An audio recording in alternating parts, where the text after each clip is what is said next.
Praise the lord.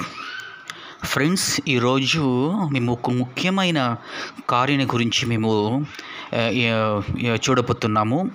అంటే మన brother John Jabaraj గురించి చాలా వైరల్గా యూట్యూబ్లో మీడియాలో పోతుంది కదా అండి. అందుకే నా కమెంట్ ఏమంటే, John Jebaraj, I'm not a fan of John Jebaraj, నేను జబరాజ్ ఫ్యాన్ కాదు. అయితే కానీ ఆయన ఒక పాటల ద్వారా, ఆయన ఒక మ్యూజిక్ ద్వారా ఆయన ఇన్స్పైర్డ్, నాకు చాలా నచ్చింది. ఎందుకంటే చూడండి,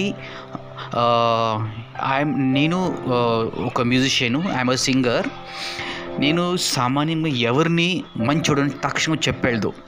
ఆయన జీవితాన్ని చూడాలి, ఆయన యొక్క బ్యాక్గ్రౌండ్ చెక్ చేయాలి, ఆయన టెస్టిమనీ చూడాలి, ఆయన మెసేజ్ చూడాలి. ఎందుకంటే ఈరోజు యూట్యూబ్లో అందరూ పెద్ద పెద్ద దేవ సేవకాలు చేసే బిలీవర్స్, పాస్టర్స్లు జాన్ జబరాజ్ గురించి జడ్జ్మెంట్ చేస్తున్నారు. నా పాయింట్ ఏంటంటే, బైబిల్ అంటుంది, ఎక్సెప్ట్ లార్డ్ జీసస్ గాడ్ ఒక్కరే, he is the only person to judge. ఆ ఒక్కడే జడ్జ్ చేసేకి ఒక యోగ్యమైన ఒక మంచి గాడ్. సో దాన్ని వదిలేసి వీళ్ళు వై షుడ్ వి జడ్జ్, మేము ఎందుకు జడ్జ్ చేయాలి, ఎవరు ఇచ్చారు. Second point, why should we debate. Third point ఏంటంటే, ఆయన చేసింటే కానీ వాట్ ఎవర్ ఇట్ ఈస్, ఆయన ఒక personal, he will give accountable to God. ఆయన దేవుడికి న్యాయ విచారణలో ఆయన మాట్లాడుకుంటాడు, ఆయన దానికి ఆన్సర్ ఇస్తుంటాడు. Our duties to only pray. వాళ్ళ కోసం మేము ప్రార్థన చేయాలి. ఎందుకంటే ఆయన కూడా ఒక చిన్న ఒక దేవ సేవకుడు, మరి ఆయనకు కూడా ఇంక ఇప్పుడు పెరుగుతున్నాడు. మరి ఇంకొకటి ఏంటంటే, ఆయన కూడా మన డినామినేషన్స్ సేవకుడు. సో మేము హ్యావ్ టు సపోర్ట్. ఓకే ఉంటుంది, వేర్ ఇస్ ద ఎనిమీ. వైరీలు ఎక్కడ ఉంటారంటే మన ఇంట్లో, మన సభల్లో, మన సముదాయంలో. ఎందుకంటే ఒక మనుషుడు పైనకి వచ్చేటప్పుడు వేరేళ్ళకి ఖండితగా కడపమంటుంది. ఎందుకంటే మీ డబ్బుతో మీ పైనకి వచ్చే ఇంపాసిబుల్. మీ ఎంతే డబ్బు ఇవ్వండి, మార్కెటింగ్ చేయండి, ఇంపాసిబుల్. ఎక్సెప్ట్ గాడ్ గ్రేస్ ఉంటే మాత్రం అవుతుంది.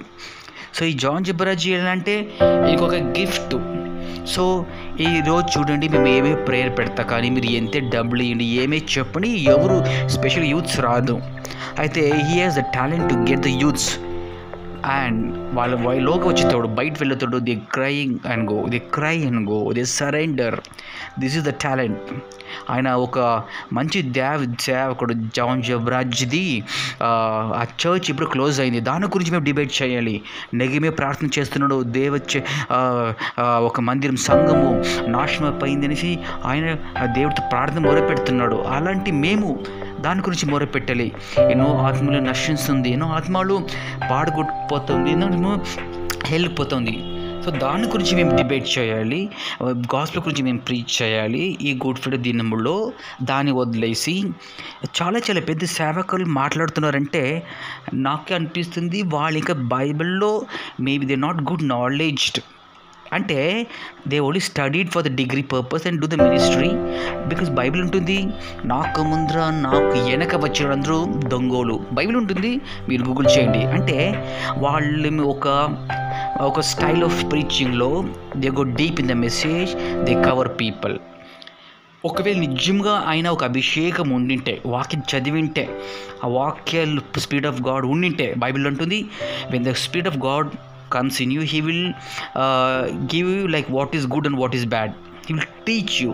పవిత్రాత్మ మీలో వచ్చేటప్పుడు ఆయన ఏది మంచిది, చెడ్డది, ఏది మాట్లాడకూడదు తెలిపిస్తాడు. It means you don't have the spirit. Because ఎందుకంటే మేము వాళ్ళ గురించి జడ్జ్ చేస్తున్నాము. అయితే మన చిన్నలు, మన ఫ్యామిలీలో ఎన్నో ఉన్నాయి, అది ఇంకా బయట రాలే. So we to judge. God is self is not judging. ప్రభు యేసుని జడ్జి చేస్తుండే, మేము ఎందుకు చేయాలి? దయచేసి మేము ఇది వదిలేసి వాళ్ళ కోసం ప్రార్థన చేస్తాము. Will get nice judgment. ఎందుకంటే ఇది ఏ జనరేటెడ్ కాలంలో ఏమైనా చేయొచ్చు. మీలాంటి వీడియోస్ చేయొచ్చు, మీలాంటి మాట్లాడవచ్చు, డబ్బిచ్చి టెస్ట్ మనీ ఒక సాక్షులు పెట్టొచ్చు. మేము చూడలేము, మాట్లాడకూడదు, మేము చూస్తే కూడా మాట్లాడకూడదు. You have to pray.